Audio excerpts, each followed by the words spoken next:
Sir നമസ്കാരം. നമസ്കാരം. തെരഞ്ഞെടുപ്പ് ഫലപ്രഖ്യാപനം വന്നതിന് ശേഷം നിർണായകമായ പല നീക്കങ്ങളാണ് പല മുന്നണിയിലും നടക്കുന്നത്.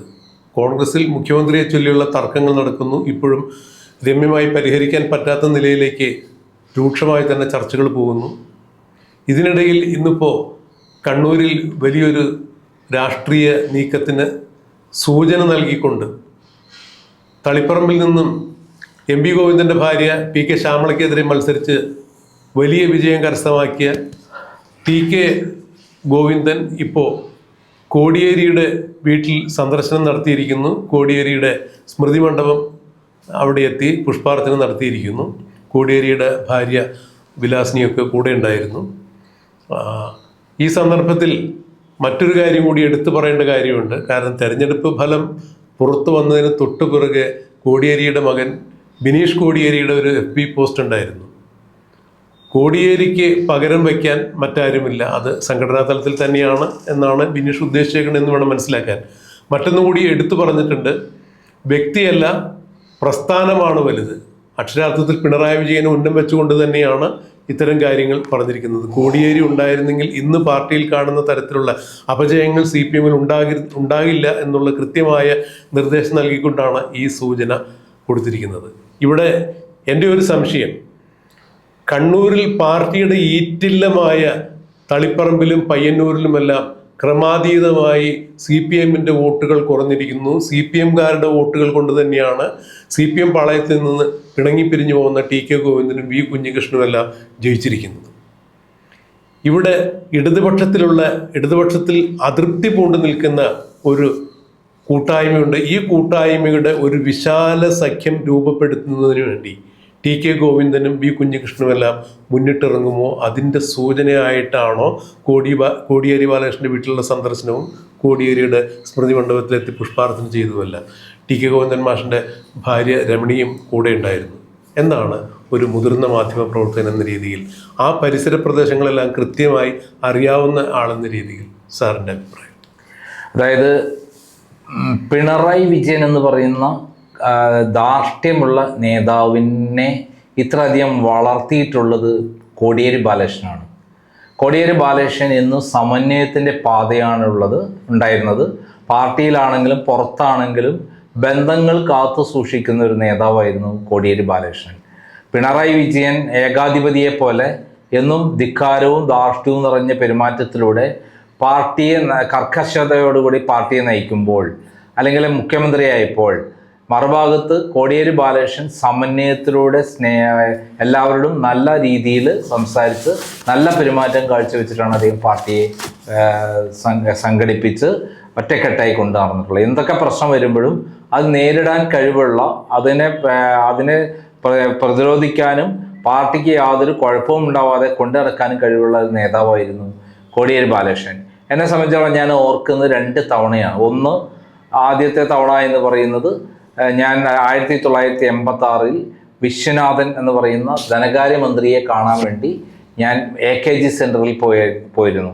പോകാൻ കാരണം ഗുരുവായൂർ ദേവസ്വം ബോർഡിലെ അഴിമതിയുമായി ബന്ധപ്പെട്ട അദ്ദേഹത്തിൻ്റെ ഒരു ഇൻ്റർവ്യൂ കിട്ടാൻ വേണ്ടിയിട്ടായിരുന്നു.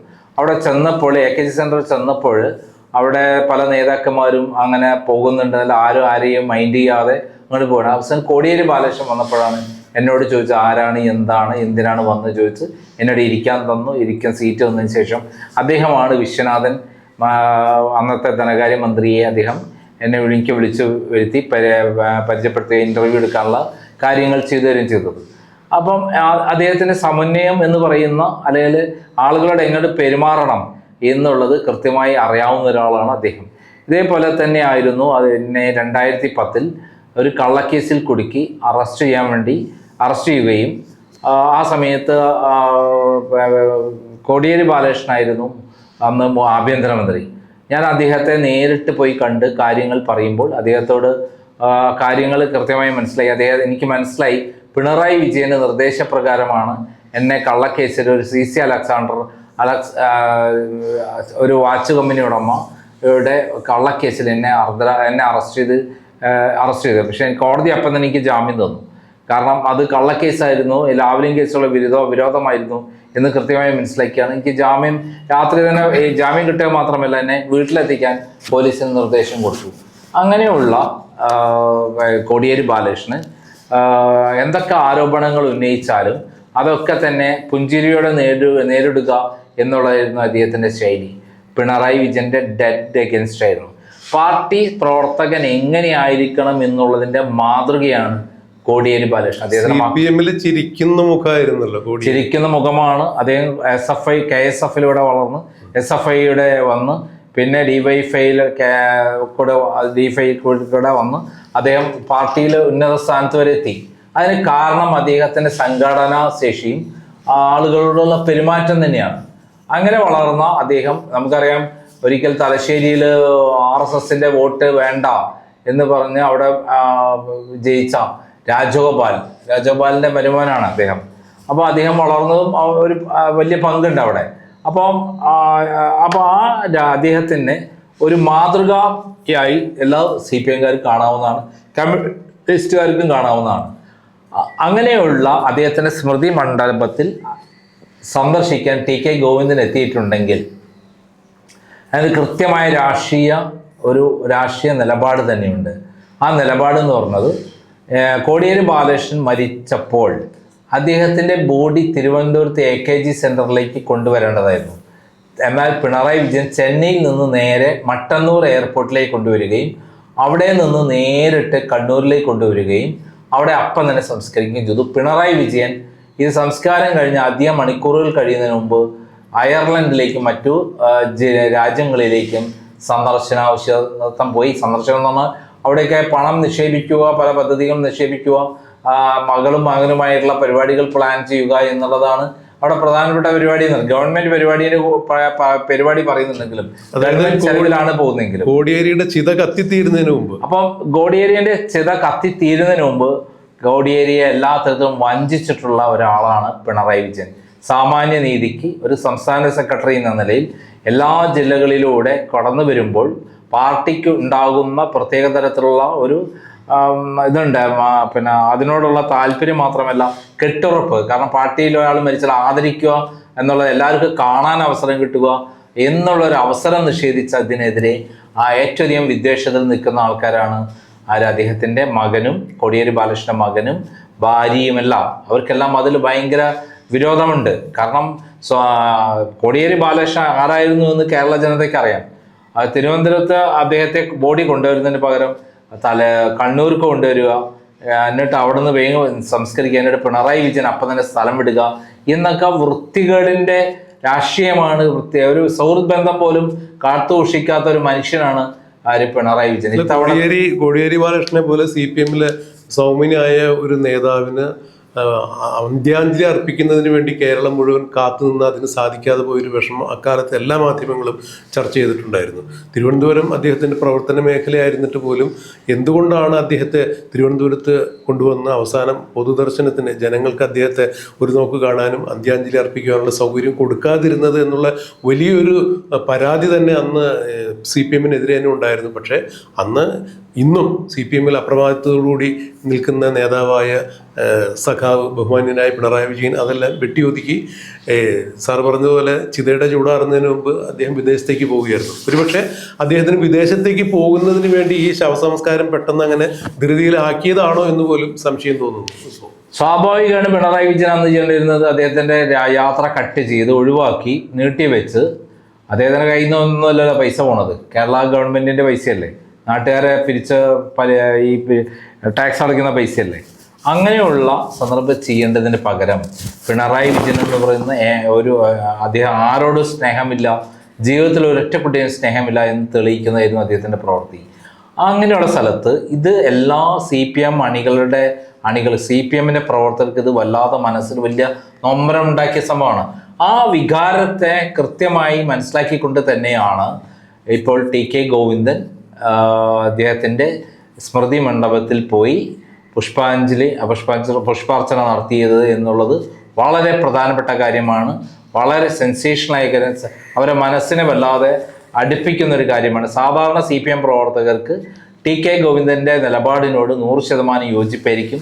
പ്രത്യേകിച്ച് കണ്ണൂരിലെ CPM പ്രവർത്തകർക്ക് കോടിയേരി ബാലകൃഷ്ണനോടുള്ള താല്പര്യം എന്താണെന്ന് പറയും. കണ്ണൂർ മാത്രമല്ല, കേരളത്തിലുള്ള ബഹുഭൂരിപക്ഷം വരുന്ന CPM പ്രവർത്തകർക്ക് അതേ നിലപാടാണുള്ളത്. ആ നിലപാടിനുള്ള ഐക്യദാർഢ്യമാണ് ശരിക്കും അദ്ദേഹം ചെയ്തിരിക്കുന്നത്. ആ അദ്ദേഹത്തോട് കൂടുതൽ CPM പ്രവർത്തകർ CPM ഇറങ്ങി വരാനുള്ള ഒരു വഴി കൂടിയാണ് അദ്ദേഹം തുറന്നു വെച്ചിരിക്കുന്നത്. സാർ, ഇതിൽ എടുത്തു പറയേണ്ട ഒരു കാര്യം, കണ്ണൂരിലെ ജയരാജ ത്രയങ്ങൾ, അതായത് MP Jayarajan, P Jayarajan, MP Jayarajan, ഇവർ, ശ്രീമതി ടീച്ചർ, ശൈലജ ടീച്ചർ, ഇതുപോലെ കണ്ണൂരിൽ പ്രഗത്ഭരായിട്ടുള്ള CPM നേതാക്കൾക്ക് എല്ലാവർക്കും ഒരു തരത്തിലല്ലെങ്കിൽ മറ്റൊരു തരത്തിൽ സഖാവ് പിണറായി വിജയനുമായി വലിയൊരു അകൽച്ച സംഭവിച്ചിരിക്കുന്നു. അവരെല്ലാം ഒരു തരത്തിലല്ലെങ്കിൽ മറ്റൊരു തരത്തിൽ വെട്ടി ഒതുക്കുന്ന പ്രവണതയാണ് മുഖ്യമന്ത്രി പിണറായി വിജയൻ്റെ ഭാഗത്തു നിന്നും ഉണ്ടായത്. ഇക്കുറി തളിപ്പറമ്പിൽ PK ശ്യാമളയുടെ സ്ഥാനാർത്ഥിത്വത്തെ എതിർത്ത് P ജയരാജനെ കൊണ്ട് തന്നെയാണ്, അതായത് കടിച്ച പാമ്പിനെ കൊണ്ട് വിഷയർപ്പിക്കുക എന്നുള്ള രീതി കൊണ്ട് തന്നെ P ജയരാജനായിരുന്നു തളിപ്പറമ്പിൽ PK ശ്യാമളയുടെ വിജയം ഉറപ്പിക്കുന്നതിന് വേണ്ടി അവിടെ ചുമതലകളെല്ലാം കൊടുത്തിരുന്നത്. TK ഗോവിന്ദൻ പാർട്ടിയിൽ 60 വർഷത്തെ പാരമ്പര്യമുള്ള ഒരാൾ പാർട്ടിയിൽ ഈ പിന്തുടർച്ചാവകാശത്തെ ചോദ്യം ചെയ്തതിൻ്റെ പേരിൽ മാത്രമാണ് അദ്ദേഹം പുറത്തായത്. ഒരു കാരണവശാലും MP ഗോവിന്ദൻ്റെ പിൻഗാമിയായി PK ശ്യാമളയെ തളിപ്പറമ്പിൽ മത്സരിപ്പിക്കരുത് എന്ന് ജില്ലാ സെക്രട്ടറിയിൽ പറഞ്ഞിട്ട് പോലും ഇവരാരും ചെവിക്കൊണ്ടില്ല എന്നാണ് TK ഗോവിന്ദൻ്റെ പരാതി. ഇപ്പോൾ കണ്ണൂർ ജില്ലാ സെക്രട്ടറിയായ രാകേഷ്, അതുപോലെ MP ഗോവിന്ദൻ, പിണറായി വിജയൻ എന്നീ തലമുതിർന്ന നേതാക്കൾക്കെതിരെ പടയൊരുക്കം തന്നെ നടക്കുന്നു. അവിടെ V കുഞ്ഞികൃഷ്ണനും TK ഗോവിന്ദനും മുൻകൈയെടുത്ത് ഇടഞ്ഞു നിൽക്കുന്ന, അല്ലെങ്കിൽ CPMൽ അസംതൃപ്തരായ ഒരു പറ്റം ആളുകളെ സമന്വയിപ്പിച്ചുകൊണ്ട് ഒരുപക്ഷെ ഒരു വിശാല ഇടതുപക്ഷ സഖ്യം രൂപം കൊണ്ടാൽ പോലും അതിൽ അതിശയിക്കേണ്ടതുണ്ടോ എന്നാണ് എൻ്റെ സംശയം. എന്തായാലും TK ഗോവിന്ദൻ്റെ സ്ട്രാറ്റജിക് മൂവ്മെന്റ് എന്ന് വേണമെങ്കിൽ പറയാം. കോടിയേരി ബാലകൃഷ്ണന്റെ സ്മൃതി മണ്ഡപം സന്ദർശിച്ച് പുഷ്പാർച്ചന നടത്തിയിട്ടുണ്ടെങ്കിൽ അതിന് വ്യക്തമായ ലക്ഷ്യമുണ്ട്. അത് സാധാരണ CPM പ്രവർത്തകരുടെ വൈകാരികമായിട്ടുള്ള ഒരു ബന്ധം കൂട്ടിയുറപ്പിക്കലാണ് അതിൻ്റെ അകത്ത് ഉണ്ടാകുന്നത്. പിണറായി വിജയൻ കോടിയേരി ബാലകൃഷ്ണൻ മറന്നുപോയി. യാതൊരു തരത്തിലും അദ്ദേഹം ഒരു കടപ്പാട് കാണിച്ചിട്ടില്ല, നന്ദി കാണിച്ചിട്ടില്ല. പകരം അദ്ദേഹം നന്ദികേടാണ് കാണിച്ചിട്ടുള്ളത്. ആ സന്ദർഭത്തിൽ TK ഗോവിന്ദൻ അങ്ങനെ വരുമ്പോൾ തീർച്ചയായും CPM സാധാരണ പ്രവർത്തകരുടെ ഇടയിൽ വലിയ തോതിൽ അത് എഫക്റ്റ് ചെയ്യും. അവർ കൂടുതൽ CPM വിട്ടുവരാനുള്ള എല്ലാ സാധ്യതയാണ് അതിന് കൂടെ ഉണ്ടാകുന്നത്. തകർന്നുകൊണ്ടിരിക്കുന്ന CPMൽ നിന്ന് കൂടുതൽ ആളുകൾ ഈ പിണറായി വിജയൻ എന്ന് പറയുന്ന ഏകാധിപതി ഭരിക്കുന്ന CPMൽ നിന്ന് മാറിപ്പോകാനുള്ള എല്ലാ സാധ്യതയാണ് ഇത് കൂടെ കാണുന്നത്. കണ്ണൂർ CPM മുക്ത കണ്ണൂർ എന്നുള്ള നിലയിലേക്ക് കൊണ്ടുവരിക എന്നുള്ള ലക്ഷ്യം TK ഗോവിന്ദൻ്റെയും അതേപോലെ V കുഞ്ഞികൃഷ്ണൻ്റെയൊക്കെ അജണ്ടയിലുള്ളതാണ്. അതേപോലെ അപ്പുറത്ത് ആരുണ്ട്, നമ്മുടെ KK രമയുണ്ട്. വടകര അതിന് അത്ര ദൂരമില്ല. വടകര കഴിഞ്ഞാൽ അടുത്ത സ്ഥലമാണ് തലശ്ശേരി എന്ന് പറയുന്നത്. അപ്പം ഇതൊക്കെ തന്നെ കണക്റ്റഡ് സംഭവങ്ങളാണ്. അപ്പോൾ ഇവരെല്ലാവരും കൂടെ ഒത്തൊരുമിച്ച് കഴിഞ്ഞാൽ ചിലപ്പോൾ വലിയൊരു വിശാലമായ ഒരു കമ്മ്യൂണിസ്റ്റ് പാർട്ടി രൂപപ്പെടാൻ സാധ്യതയുണ്ട്. അതിൻ്റെ തുടക്കം, അതിൻ്റെയൊക്കെ ഘട്ടം ഘട്ടമായുള്ള പ്രവർത്തനത്തിൻ്റെ ഭാഗമായിട്ടായിരിക്കാം, ഒരു സ്ട്രാറ്റജിക് മൂവ്മെൻറ്റ് ഭാഗമായിട്ടായിരിക്കാം TK ഗോവിന്ദൻ നമ്മുടെ കോടിയേരി ബാലകൃഷ്ണൻ്റെ സ്മൃതി മണ്ഡപം സന്ദർശിച്ചിട്ടുള്ളത്.